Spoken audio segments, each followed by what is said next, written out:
파악 잘 돼 있다는데 사기 혐의 기소된 박근영 씨 이렇게 나와 있습니다. 주제 파악 잘 돼 있다. 이거는 지금 이제 박근영 씨가 스스로 한 얘기죠. 제목이 이렇게 돼 있습니다. 위기의 자매 박근영 사기 혐의로 기소돼 있는데 작년 7월에 기억날 겁니다.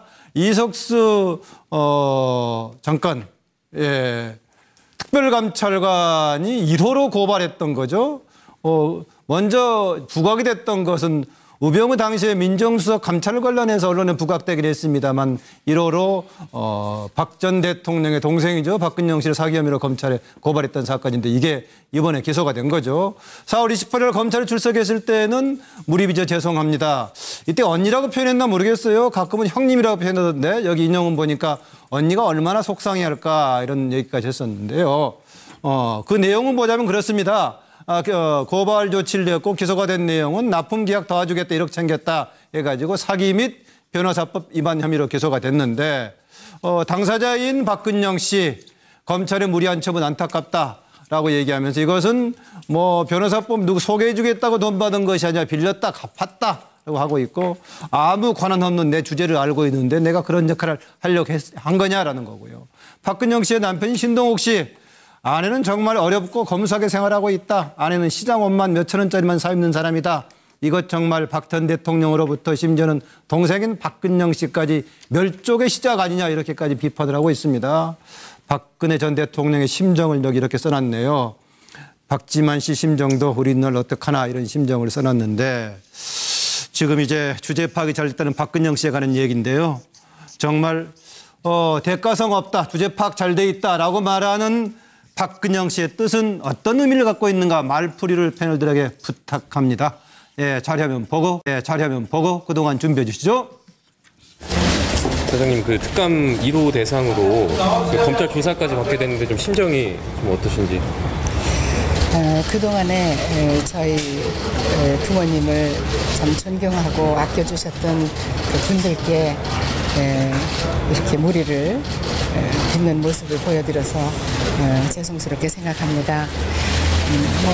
그동안에 여러 가지로 참 조심하면서 산다고 살았는데도 이렇게 자주 사건 사고에 휘말려서 참 이런 모습을 보여드리게 된 거에 대해서 다시 한번 깊이 사죄드립니다. 1억 원을 왜 빌리셨던 거예요? 그리고 또 앞으로 하여튼 더 제가 조심해서 남은 인생 더 주변을 살피면서 세심하게 살피면서 그렇게 이런 실수 없도록 하겠습니다. 우리 가족에 대한 뭐 소위 비리라든가 그런 거를 철저히 단속을 하시는 분이시기 때문에 제가 어디 가서 무슨 얘기를 한다, 일본을 왜 갔다 이런 거는 다 보고를 받으시고 10번 잘하다 한 번만 잘못해도 불호령이 떨어지는데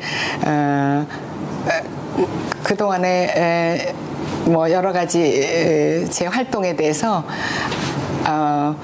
참견하지 않으신다고 말씀을 하시는 걸 보면 다 대통령께서 하실 수 없는 평민으로서 살아가는 지금 위치가 아니기 때문에 또 우리가 이렇게 생각하시지 않을까 이렇게 가늠하고 제가 얘기를 한다고 생각해 주셨으면 좋겠습니다. 네. 네. 처음에 문제가 됐을 때는 돈 빌려서 안 갚았다라고 문제가 됐다가 수사가 진행이 되면서 소개해가지고 이제 돈 받았던 브로커 비슷하게 돈 받아가지고 변호사법 위반 냈는데 본인은 나중에 지금 이제 빌려서 갚았다 이런 얘기를 하고 있는 거죠. 고영식 교수님 어떻게 보셨습니까?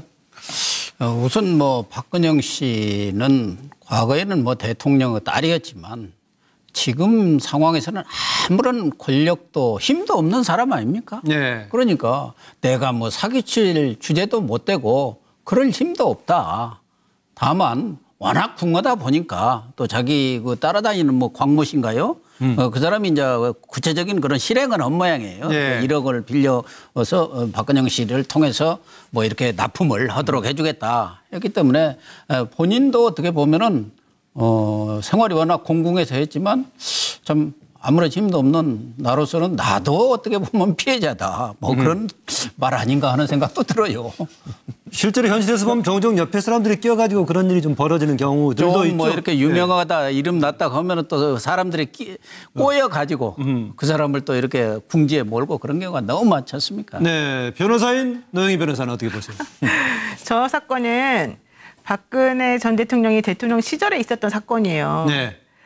박근영 씨 자체는 당시 힘이 없다 하더라도 당연히 후광이 있기 때문에 사람들은 그런 것을 바라보고 뭔가 있겠지라고 생각해서 돈을 주는 거거든요. 네. 사기라고 하는 것은 다른 사람을 기망, 즉 속여서 그 실질적으로 말한 것을 실천할 의사나 능력은 없어도 다른 사람을 속여서 뭔가 재산상 이익을 차지하는 것을 말하는 건데 박근영 씨가 당시에는 본인은 뭐 돈이 없었다 하더라도 실제 그런 행위를 함으로 인해서 어떤 대가를 해줄 수 있는 사람이라는 뉘앙스를 풍겨서 행동을 했다면은 네. 사기가 맞습니다. 아, 그건 문제를 해결해 줄 의사는 있었다는 겁니까? 문제를 해결해 주고 싶었을지는 모르지만 능력이 없었다 해서 능력은 없었고. 의사가 있든 능력이 있든 하여튼 둘 중에 하나만 그 없어도 사실은 다 이게 성립이 되는 범죄이고 네. 돈을 갚았다라고 하는 건 나중에 피해가 복원됐다는 의미인 것이지 사기죄가 성립됐던 것이 없어지는 건 아니기 때문에 조금 참고할 정도의 고려 사항. 그러니까 정상 참작이나 그 양형 참작 사유로만 되는 것이기 때문에 그건 안 되는 건데요. 지금 제가 잠깐 저분들의 말이 왜 틀린지를 말씀드릴게요. 네. 신동욱 총재가 뭐라고 얘기했냐면요. 유경재단 이사장에서 물러난 이후에 생활이 너무 궁핍해서 1만 원짜리를 신발을 신고 국민연금 28만 원을 받아서 산다. 최근 에어컨 값이 너무 많이 나서 싸웠다. 옷도 시장에서 사 입고 신발도 5천 원짜리를 샀다. 네. 내가 부산 건설 현장에서 일용직 잡부를 일해서 빚도 갚고 생계를 유지했지만 이제는 일도 그만두었고 얼마 전엔 채널A 재연 배우 모집에 원선했지만 서류 심사에서 탈락했다. 네. 이런 정도라면 사실은 경제적 능력이 하나도 없는 거 아니겠습니까? 그러면 1억을 빌렸는데 왜 빌렸는지 아까 기자가 물어보니까 답을 안 했죠. 왜 빌렸는지 모르겠지만 이런 상태라면 1억을 빌렸다 하더라도 갚을 능력이 없어 보여요. 네. 이런 상태라면 당연히 사기가 인정이 되는 거죠. 그러니까 이제 지금 말씀하시는 것들은 여러 가지 좀 참작해 달라는 정도로 그냥 보시면 될 것 같고 네. 이제는 식구들을 등에 업고 저런 행동하시면 안 되겠죠. 그런데 뭐 어려운데 제가 뭐 어떻게 될지 모르겠는데 동생 박지만 씨 그 중소기업 회장으로 상당한 재력이 있는 것 같고 그렇죠. 예, 박근혜 전 대통령도 저축만 해도 임기 4년 동안에 5억 이상이 늘었던 것 같은데 가족들을 좀 도와주면 안 되나요 그거? 그 말씀을 제가 그러면 예, 답을 해드릴게요. 왜 지금 1억에 대한 이 사기 사건이 벌어졌냐면 바로 그것 때문입니다. 자, 지금 생활비 말씀을 좀 하시는 것 같은데 생활비가 이렇게 쪼들리고 모든 그런 것들이 다 이렇게 된 이유가 바로 이 형제 간, 자매, 그러니까 남매 간의 분쟁 때문에 벌어진 거예요. 지금 무슨 말이냐면, 자, 가장 최근에 이렇게 궁핍하게 된 가장 결정적인 요인은 이 박지만 씨와 그다음에 박근영 씨, 유경재단을 되찾으려는 박지만 씨 측과 그다음에 유경재단을 안 뺏기려는 박근영 씨 측이 붙어서 이 패에서 박지만 씨 측이 지금 유경재단을 장악을 했거든요. 예. 그 이후에 그것을 다시 되찾으려다 보니까 굉장히 많은 또 이렇게 뭐 조직들을 동원하고 하면서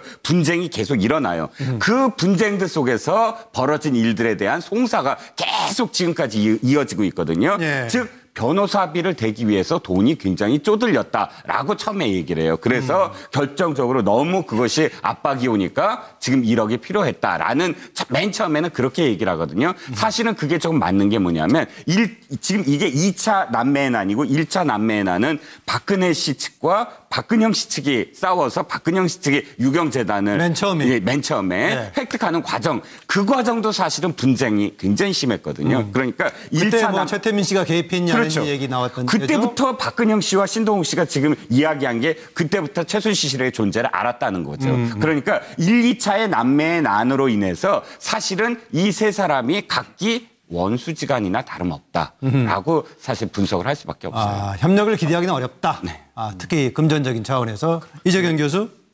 네, 이거 사실은 그 박근혜 그 언니 대통령 언니가 나한테 눈길 한 번 안 줬는데 내가 무슨 힘이 있냐 뭐 이 얘기인데. 아하. 그러니까 저는 이 부분 보다가 오히려 이 특별감찰관을 박근혜 대통령이 처음 임명했지 않습니까? 그 사람이 누구냐면 이석수 아닙니까? 그렇죠. 예. 이 사람은 감찰관으로서의 소임을 다하려고 노력한 사람이에요. 그러니까 바로 친동생인데 밖에서 보기에 사이가 아무리 나쁘다고 하더라도 특별감찰관의 소임을 다하기 위해서 자기가 1호로 저 사건을 감찰관의 임무를 수행해서 검찰에 고발을 한 거 아닙니까? 네. 그러면 제가 그 얘기를 하고 싶은 거지 여기선 이 우병우를 떠올리지 않을 수가 없습니다. 아니 자기 감찰을 한다고 해서 감찰 방해하다가 자기가 또 그 임명 추천을 해가지고 대통령이 임명한 사람을 자기가 잘라요. 그러니까 이 우병우는 도대체가 그 박근혜 대통령의 이 국정농단을 이렇게 제어하는 역할을 하나도 안 한 거예요. 예. 오히려 방해만 한 거죠. 이석수 감찰관 같은 경우도 내쫓고. 그러니까 저렇게 친인척 비리에 대해서 엄정하게 하려고 하는 저런 그 사람도 있었다는 거예요. 근데 예. 그런 사람들이 다 내쫓겨난 그런 부분을 다시 한번 통탄하지 않을 수 없고요. 예. 우병우 전 수석에 대해서는 반드시 제대로 책임을 규명해야 된다고 생각합니다. 수사 네. 제대로 하든 재판을 제대로. 예. 박성명 교수. 멀리도 가셨습니다. 기승전 우병우. 박근영 씨 지금 얘기하고 그러는데 그것까지 아니 특별감찰관이 충분히 이걸 공감합니다. 그래서 탄핵이 된 거예요. 그러니까 한마디로 하면 정말로 농단 세력은 엄격하게 처벌을 받아야 되는데 오늘 주제는 이제 박근영 씨 아닙니까? 예, 예. 제가 얼마 전에 길거리를 가다가 신동욱 총재를 만난 적이 있어요. 네, 좀 시간이 서로 지났습니다. 수인사했습니까? 그럼요. 저 아는 사이죠. 그래요? 얘기가 뭐냐면은 좀 시간이 지났습니다만 경제적인 궁핍함이 정말 말로 하지 다 하지 못한다. 말로 하지 못한다. 밖에서 보면은 대통령의 제보고 동생이니까 외국 같은 경우는 뭐 얼마나 그 잘 사는 생각을 할지 모르겠습니다만은 정말로 어렵다. 그 어려운 이유는 방금 말씀하신 것처럼 재판이라든지 그동안에 돈을 빌려 써서 갚은 과정 속에서 돈 노는 데가 별로 없다 보니까 예. 나가기는 무득이 나가는 것이고 돈이 없는 거예요. 그래서 저도 그때 들으면서 아니 이거 대통령도 계시고 또 밑에 남동생은 상당히 잘 살고 기업의 회장 아닙니까? 회장이죠. 그럼 좀 도와주시지.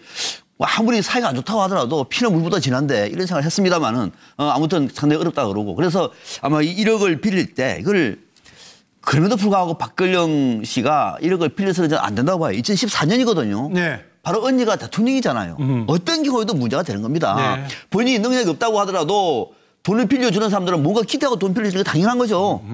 또 갚을 능력이 없었는데도 불구하고 무슨 말을 하고 돈 빌렸을까요? 이런 거는 법률적인 문제는 왜 좀 곰곰이 생각하지 못했을까? 아무튼 결론은 내 주제 파악이 잘 돼 있다. 대가성 없었다라고 하는 거는 저는 뇌물이라든지 사기죄가 아닙니다.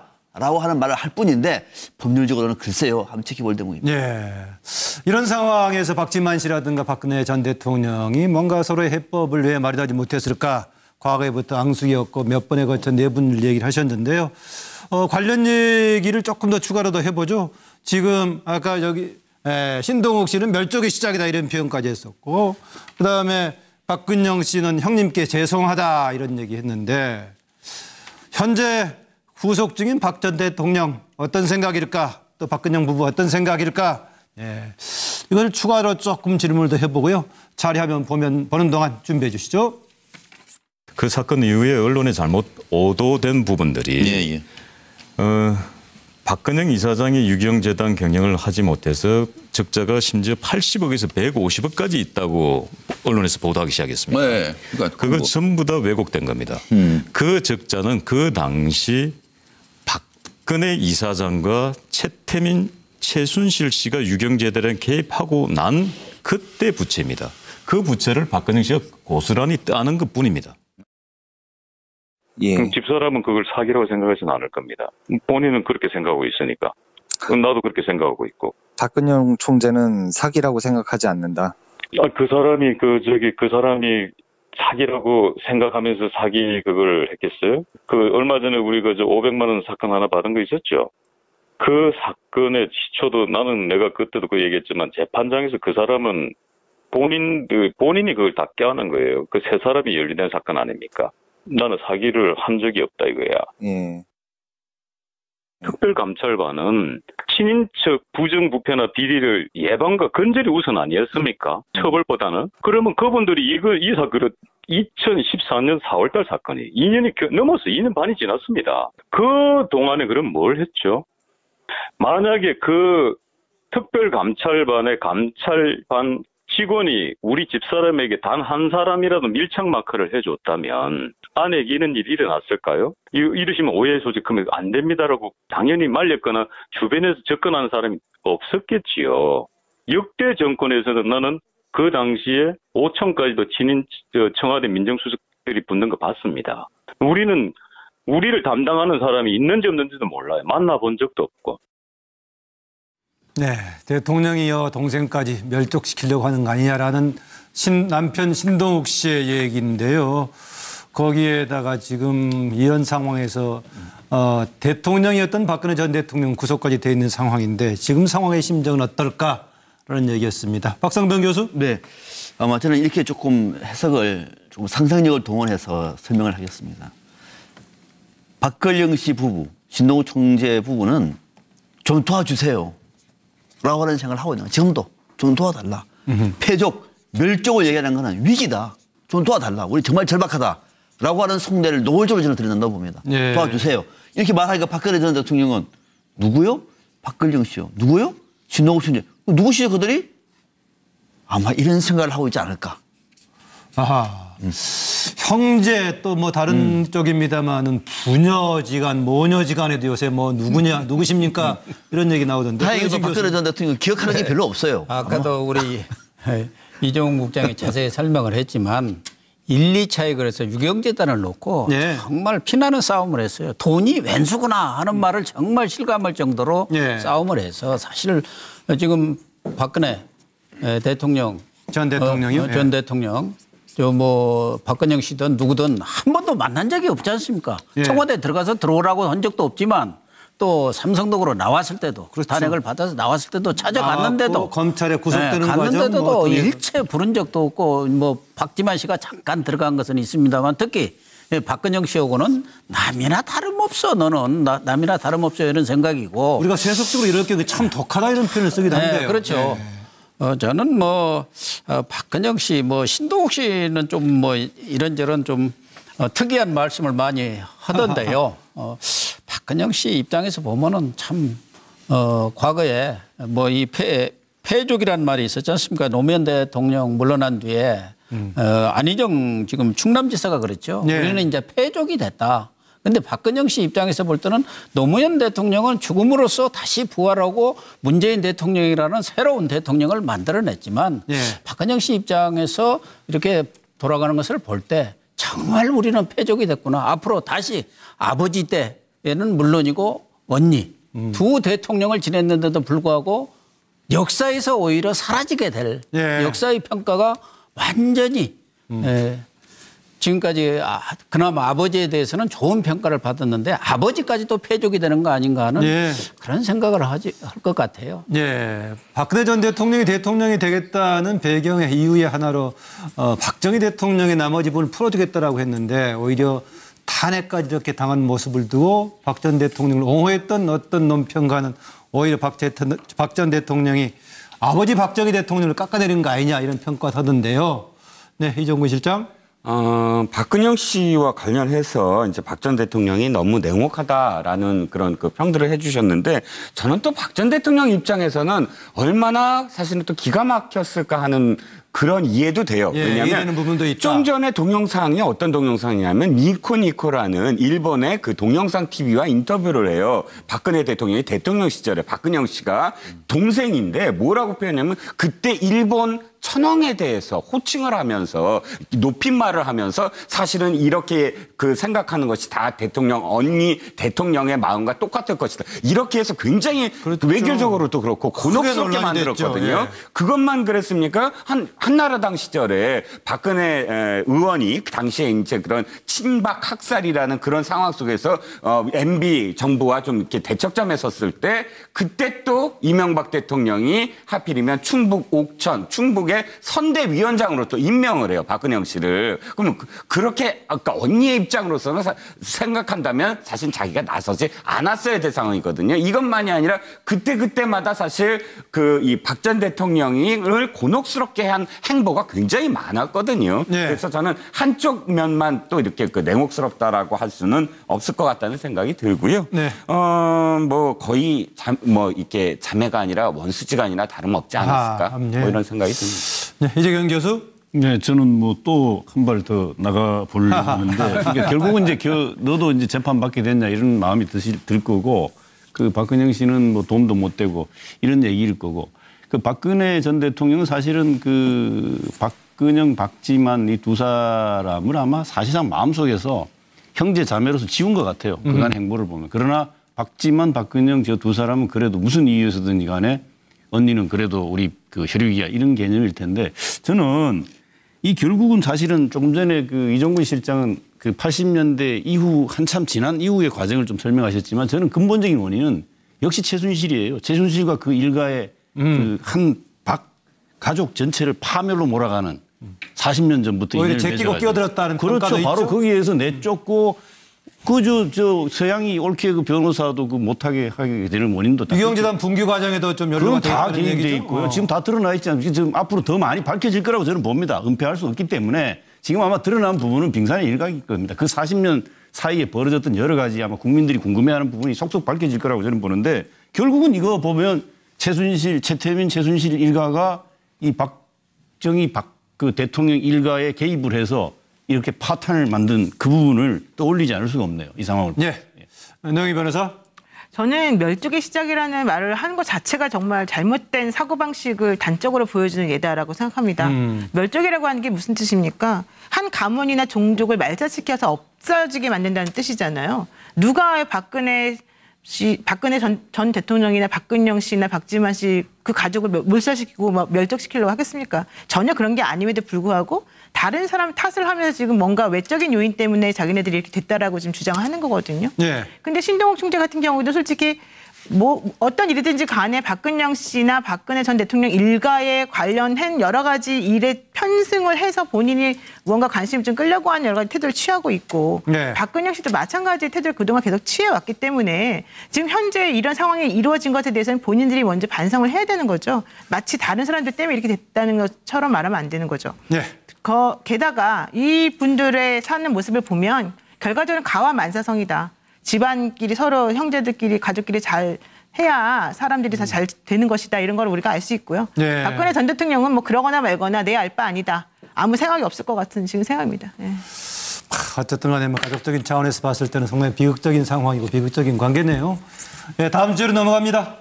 뭐 사기칠 주제도 못 되고 그럴 힘도 없다. 다만 워낙 궁하다 보니까 또 자기 그 따라다니는 뭐 광모신가요? 그 사람이 이제 구체적인 그런 실행은 한 모양이에요. 예. 1억을 빌려서 박근영 씨를 통해서 뭐 이렇게 납품을 하도록 해주겠다 했기 때문에 본인도 어떻게 보면은 생활이 워낙 공공해서 했지만 참 아무런 힘도 없는 나로서는 나도 어떻게 보면 피해자다. 뭐 그런 말 아닌가 하는 생각도 들어요. 실제로 현실에서 보면 종종 옆에 사람들이 끼어가지고 그런 일이 좀 벌어지는 경우들도 좀 있죠. 뭐 이렇게 유명하다 이름 났다 하면은 또 사람들이 꼬여가지고 그 사람을 또 이렇게 궁지에 몰고 그런 경우가 너무 많지 않습니까? 네, 변호사인 노영희 변호사는 어떻게 보세요? 저 사건은 박근혜 전 대통령이 대통령 시절에 있었던 사건이에요. 네. 박근영 씨 자체는 당시 힘이 없다 하더라도 당연히 후광이 있기 때문에 사람들은 그런 것을 바라보고 뭔가 있겠지라고 생각해서 돈을 주는 거거든요. 네. 사기라고 하는 것은 다른 사람을 기망, 즉 속여서 그 실질적으로 말한 것을 실천할 의사나 능력은 없어도 다른 사람을 속여서 뭔가 재산상 이익을 차지하는 것을 말하는 건데 박근영 씨가 당시에는 본인은 뭐 돈이 없었다 하더라도 실제 그런 행위를 함으로 인해서 어떤 대가를 해줄 수 있는 사람이라는 뉘앙스를 풍겨서 행동을 했다면은 네. 사기가 맞습니다. 아, 그건 문제를 해결해 줄 의사는 있었다는 겁니까? 문제를 해결해 주고 싶었을지는 모르지만 능력이 없었다 해서 능력은 없었고. 의사가 있든 능력이 있든 하여튼 둘 중에 하나만 그 없어도 사실은 다 이게 성립이 되는 범죄이고 네. 돈을 갚았다라고 하는 건 나중에 피해가 복원됐다는 의미인 것이지 사기죄가 성립됐던 것이 없어지는 건 아니기 때문에 조금 참고할 정도의 고려 사항. 그러니까 정상 참작이나 그 양형 참작 사유로만 되는 것이기 때문에 그건 안 되는 건데요. 지금 제가 잠깐 저분들의 말이 왜 틀린지를 말씀드릴게요. 네. 신동욱 총재가 뭐라고 얘기했냐면요. 유경재단 이사장에서 물러난 이후에 생활이 너무 궁핍해서 1만 원짜리를 신발을 신고 국민연금 28만 원을 받아서 산다. 최근 에어컨 값이 너무 많이 나서 싸웠다. 옷도 시장에서 사 입고 신발도 5천 원짜리를 샀다. 네. 내가 부산 건설 현장에서 파악 잘 돼 있다는데 사기 혐의 기소된 박근영 씨 이렇게 나와 있습니다. 주제 파악 잘 돼 있다. 이거는 지금 이제 박근영 씨가 스스로 한 얘기죠. 제목이 이렇게 되어 있습니다. 위기의 자매 박근영 사기 혐의로 기소되어 있는데 작년 7월에 기억날 겁니다. 이석수 장관 특별감찰관이 1호로 고발했던 거죠. 먼저 부각이 됐던 것은 우병우 당시에 민정수석 감찰 관련해서 언론에 부각되긴 했습니다만 1호로 박 전 대통령의 동생이죠. 박근영 씨를 사기 혐의로 검찰에 고발했던 사건인데 이게 이번에 기소가 된 거죠. 4월 28일 검찰에 출석했을 때는 무리비저 죄송합니다. 이때 언니라고 표현했나 모르겠어요. 가끔은 형님이라고 표현하던데 여기 인용은 보니까 언니가 얼마나 속상해할까 이런 얘기까지 했었는데요. 그 내용은 보자면 그렇습니다. 고발 조치를 냈고 기소가 된 내용은 납품 계약 도와주겠다 1억 챙겼다 해가지고 사기 및 변호사법 위반 혐의로 기소가 됐는데 당사자인 박근영 씨 검찰의 무리한 처분 안타깝다라고 얘기하면서 이것은 뭐 변호사법 누구 소개해 주겠다고 돈 받은 것이 아니라 빌렸다 갚았다라고 하고 있고 아무 권한 없는 내 주제를 알고 있는데 내가 그런 역할을 하려고 한 거냐라는 거고요. 박근영 씨의 남편인 신동욱 씨 아내는 정말 어렵고 검소하게 생활하고 있다. 아내는 시장 옷만 몇천 원짜리만 사 입는 사람이다. 이것 정말 박 전 대통령으로부터 심지어는 동생인 박근영 씨까지 멸족의 시작 아니냐 이렇게까지 비판을 하고 있습니다. 박근혜 전 대통령의 심정을 여기 이렇게 써놨네요. 박지만 씨 심정도 우리 널 어떡하나 이런 심정을 써놨는데 지금 이제 주제 파악이 잘 됐다는 박근영 씨에 관한 얘기인데요. 정말 대가성 없다. 주제 파악 잘 돼 있다라고 말하는 박근영 씨의 뜻은 어떤 의미를 갖고 있는가 말풀이를 패널들에게 부탁합니다. 예, 자료화면 보고 그동안 준비해 주시죠. 사장님 그 특감 1호 대상으로 그 검찰 조사까지 받게 됐는데 좀 심정이 좀 어떠신지. 그동안에 정치 잡부로 일해서 빚도 갚고 생계를 유지했지만 이제는 일도 그만두었고 얼마 전엔 채널A 재연배우 모집에 원선했지만 서류 심사에서 탈락했다. 예. 이런 정도라면 사실은 경제적 능력이 하나도 없는 거 아니겠습니까? 그러면 1억을 빌렸는데 왜 빌렸는지 아까 기자가 물어보니까 답을 안 했죠. 왜 빌렸는지 모르겠지만 이런 상태라면 1억을 빌렸다 하더라도 갚을 능력이 없어 보여요. 예. 이런 상태라면 당연히 사기가 인정이 되는 거죠. 그러니까 이제 지금 말씀하시는 것들은 여러 가지 좀 참작해 달라는 정도로 그냥 보시면 될 것 같고 예. 이제는 식구들을 등에 업고 저런 행동하시면 안 되겠죠. 그런데 뭐 어려운데 제가 뭐 어떻게 될지 모르겠는데 동생 박지만 씨 그 중소기업 회장으로 상당한 재력이 있는 것 같고 그렇죠. 예, 박근혜 전 대통령도 저축만 해도 임기 4년 동안에 5억 이상이 늘었던 것 같은데 가족들을 좀 도와주면 안 되나요 그거? 그 말씀을 제가 그러면 예, 답을 해드릴게요. 왜 지금 1억에 대한 이 사기 사건이 벌어졌냐면 바로 그것 때문입니다. 자, 지금 생활비 말씀을 좀 하시는 것 같은데 생활비가 이렇게 쪼들리고 모든 그런 것들이 다 이렇게 된 이유가 바로 이 형제 간, 자매, 그러니까 남매 간의 분쟁 때문에 벌어진 거예요. 지금 무슨 말이냐면, 자, 가장 최근에 이렇게 궁핍하게 된 가장 결정적인 요인은 이 박지만 씨와 그다음에 박근영 씨, 유경재단을 되찾으려는 박지만 씨 측과 그다음에 유경재단을 안 뺏기려는 박근영 씨 측이 붙어서 이 패에서 박지만 씨 측이 지금 유경재단을 장악을 했거든요. 예. 그 이후에 그것을 다시 되찾으려다 보니까 굉장히 많은 또 이렇게 뭐 조직들을 동원하고 하면서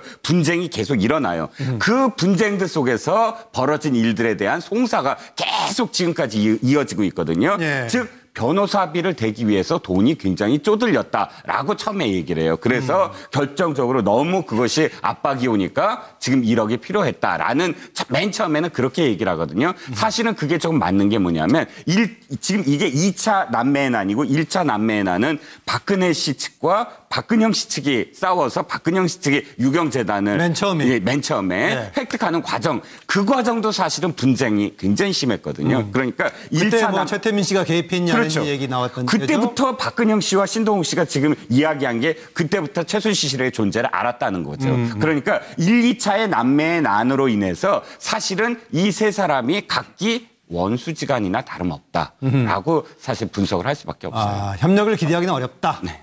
특히 금전적인 차원에서. 이재경 교수. 네, 이거 사실은 그 박근혜 그 언니 대통령 언니가 나한테 눈길 한 번 안 줬는데 내가 무슨 힘이 있냐 뭐 이 얘기인데. 아하. 그러니까 저는 이 부분 보다가 오히려 이 특별감찰관을 박근혜 대통령이 처음 임명했지 않습니까? 그 사람이 누구냐면 이석수 아닙니까? 그렇죠. 예. 이 사람은 감찰관으로서의 소임을 다하려고 노력한 사람이에요. 그러니까 바로 친동생인데 밖에서 보기에 사이가 아무리 나쁘다고 하더라도 특별감찰관의 소임을 다하기 위해서 자기가 1호로 저 사건을 감찰관의 임무를 수행해서 검찰에 고발을 한 거 아닙니까? 네. 그러면 제가 그 얘기를 하고 싶은 거죠, 여기선. 이 우병우를 떠올리지 않을 수가 없습니다. 아니 자기 감찰을 한다고 해서 감찰 방해하다가 자기가 또 그 임명 추천을 해가지고 대통령이 임명한 사람을 자기가 잘라요. 그러니까 이 우병우는 도대체가 그 박근혜 대통령의 이 국정농단을 이렇게 제어하는 역할을 하나도 안 한 거예요. 예. 오히려 방해만 한 거죠. 이석수 감찰관 같은 경우도 내쫓고. 그러니까 저렇게 친인척 비리에 대해서 엄정하게 하려고 하는 저런 그 사람도 있었다는 거예요. 근데 예. 그런 사람들이 다 내쫓겨난 그런 부분을 다시 한번 통탄하지 않을 수 없고요. 예. 우병우 전 수석에 대해서는 반드시 제대로 책임을 규명해야 된다고 생각합니다. 수사 네. 제대로 하든 재판을 제대로. 예. 박성명 교수. 참 멀리도 가셨습니다. 기승전 우병우. 박근영 씨 지금 얘기하고 그러는데 그것까지 아니 특별감찰관이 충분히 이걸 공감합니다. 그래서 탄핵이 된 거예요. 그러니까 한마디로 하면 정말로 농단 세력은 엄격하게 처벌을 받아야 되는데 오늘 주제는 이제 박근영 씨 아닙니까? 예, 예. 제가 얼마 전에 길거리를 가다가 신동욱 총재를 만난 적이 있어요. 네, 좀 저희 부모님을 참 존경하고 아껴주셨던 그 분들께 이렇게 무리를 빚는 모습을 보여드려서 죄송스럽게 생각합니다. 뭐 그동안에 여러 가지로 참 조심하면서 산다고 살았는데도 이렇게 자주 사건 사고에 휘말려서 참 이런 모습을 보여드리게 된 거에 대해서 다시 한번 깊이 사죄드립니다. 1억 원을 왜 빌리셨던 거예요? 그리고 또 앞으로 하여튼 더 제가 조심해서 남은 인생 더 주변을 살피면서 세심하게 살피면서 그렇게 이런 실수 없도록 하겠습니다. 우리 가족에 대한 뭐 소위 비리라든가 그런 거를 철저히 단속을 하시는 분이시기 때문에 제가 어디 가서 무슨 얘기를 한다, 일본을 왜 갔다 이런 거는 다 보고를 받으시고 10번 잘하다 한 번만 잘못해도 불호령이 떨어지는데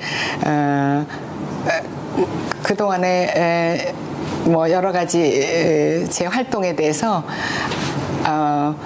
참견하지 않으신다고 말씀을 하시는 걸 보면 다 대통령께서 하실 수 없는 평민으로서 살아가는 지금 위치가 아니기 때문에 또 우리가 이렇게 생각하시지 않을까 이렇게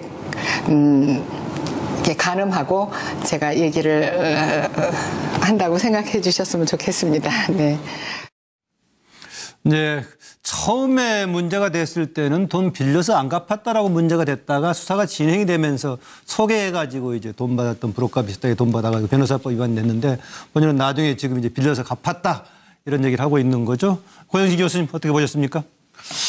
우선 뭐 박근영 씨는 과거에는 뭐 대통령의 딸이었지만 지금 상황에서는 아무런 권력도 힘도 없는 사람 아닙니까? 네. 그러니까 내가